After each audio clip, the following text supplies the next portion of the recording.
Let's move to our case study, which is Egypt. And what I want to do here is to look at Egypt in historical perspective and see how developmentalism turned into neoliberalism and how that history produced a combination of old authoritarianism with a lack of private sector growth, which is sort of the worst combination. So, how did that come about? And if you look at Egypt, you can see how complex these stories actually are, right? So, SAPs play a role, so structural adjustment plays a role in the reduced growth of developing countries, but it's a complex historical and political story. Let's look at it. So here we have Gamal Abdel Nasser, who from 1952 effectively onwards was the Egyptian president until his death. He was not democratically elected and did not rule democratically. He came to power in a military coup in the fashion of a lot of countries in the world during that time, and ruled an authoritarian fashion, but he was very popular, right? So he was a popular leader, for many Egyptians, and was one of the big figures of the non-aligned movement and the non-aligned world. So what did Nasser want, and what did he stand for? He stood for redistribution. He stood for national sovereignty, for nationalism. He stood for anti-colonialism, anti-imperialism, which turned into, or sort of went hand in hand in a way with being very critical of the West. And this also translated into an economic policy that is developmentalist, where the state takes up a massive role in the economy. So Nasserism provides a great case study, one of many in fact, for the task of autonomous development hindered by A, the problem of late development or catch-up development, and B, the structure of the Cold War, aka the politics of the time. Nasserism led to a massive expansion of the state. At the highest point, the state controlled up to 90% of the economy, right? So this is, we're almost in command economy territory here. Nasserism relies for its popularity on popular redistribution measures. One big one is land reform, right? We've talked about land reform previously, and what Nasser did, he was to break the political power of the land owning classes. So there was large-scale expropriation. And I mentioned how Nasser is extremely popular across Egypt. I have one friend in Egypt who comes from, a rather rich family, and his family actually was expropriated by Nasser. So I met one of the few families who didn't like him. Then, of course, actually, not being very truthful here, if you're a Muslim brother, likely it is you also do not like Nasser because he was very repressive of the Muslim brotherhood. Anyhow, so this is Nasser. Efforts in industrialization, certainly. The state sector provides a majority of jobs, and that's of course a problem. If the state provides jobs, then the state relies on handing out these jobs to, stay a legitimate state, and for that it needs money, right? And where does that money come from if you don't sell enough stuff, whether it's raw materials or industrial goods?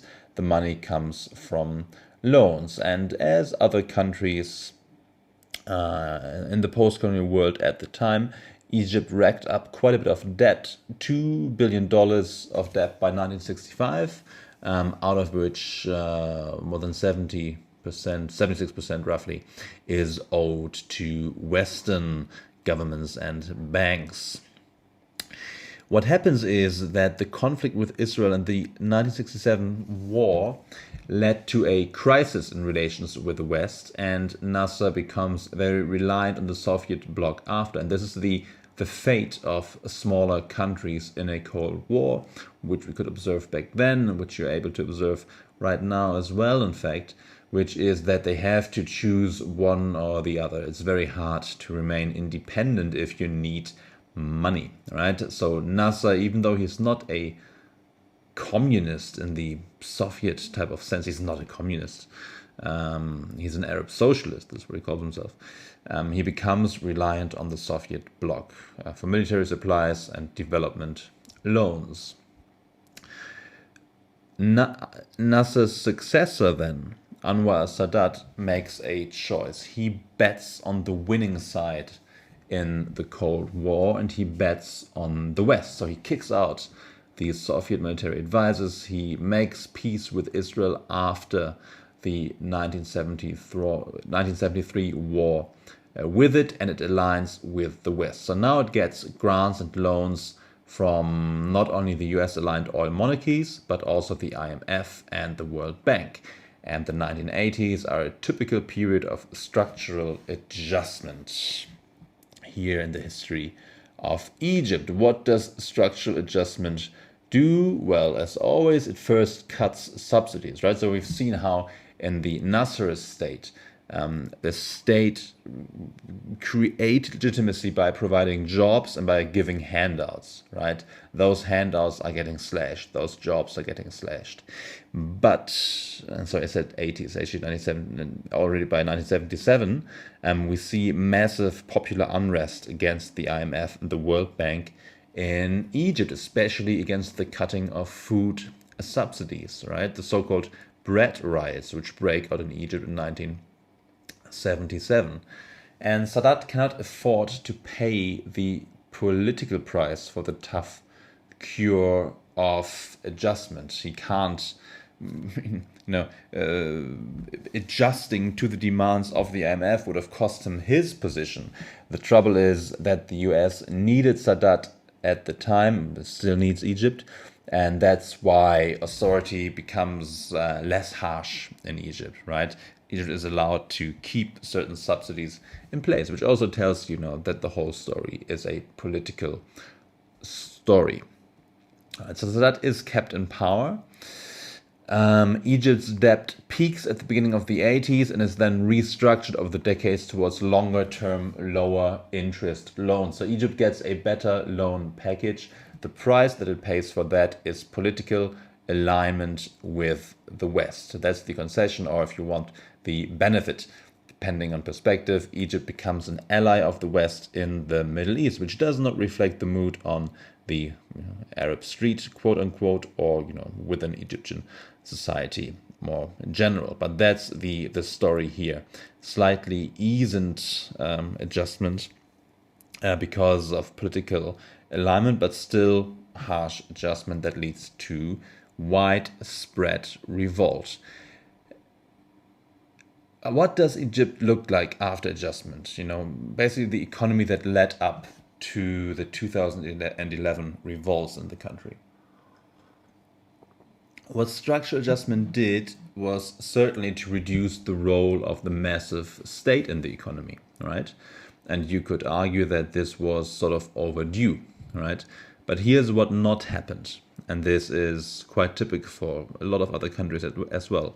The state's role is reduced, but the role of the private sector doesn't go up. So the state goes down, but the private sector doesn't go up. In other words, you do not get a nice kind of industry and technology and innovation-based capitalist economy in Egypt, but instead what you get is a state that to a large extent is a rentier state, a state which derives a lot of its income from rent and not on the stuff that it produces.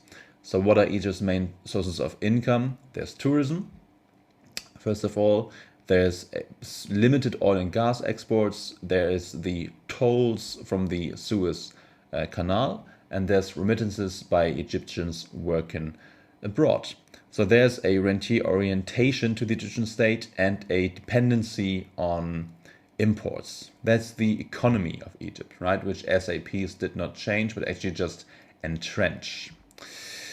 The neo-patrimonial state is how we can call the political structure of Egypt. There are the trappings of democracy, but really the state belongs to the military, to the Mubarak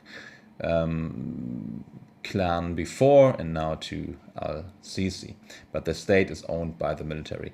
And capitalism in Egypt is politically determined. What you get out of it is determined by how close you are to the state.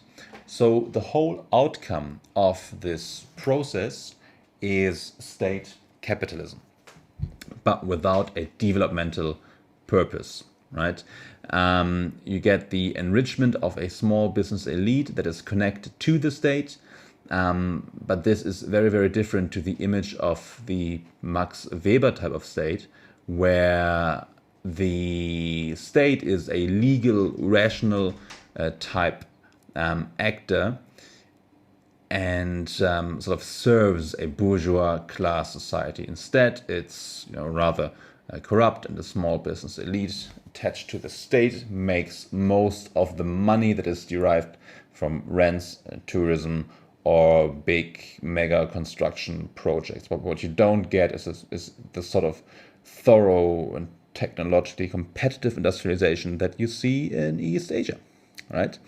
So structural adjustment and neoliberal reforms were not helpful to create a quote-unquote Western idealized state and economy, but the reasons for that are complicated and relate to Egypt's state structure, its developmental history, and the role of the geostrategically important Middle East during the Cold War and after. All right, so this is a short discussion of the case of Egypt. Of course, the case of, say, Chile or Argentina or Mozambique would look different, right? Maybe this is something that you can look at for your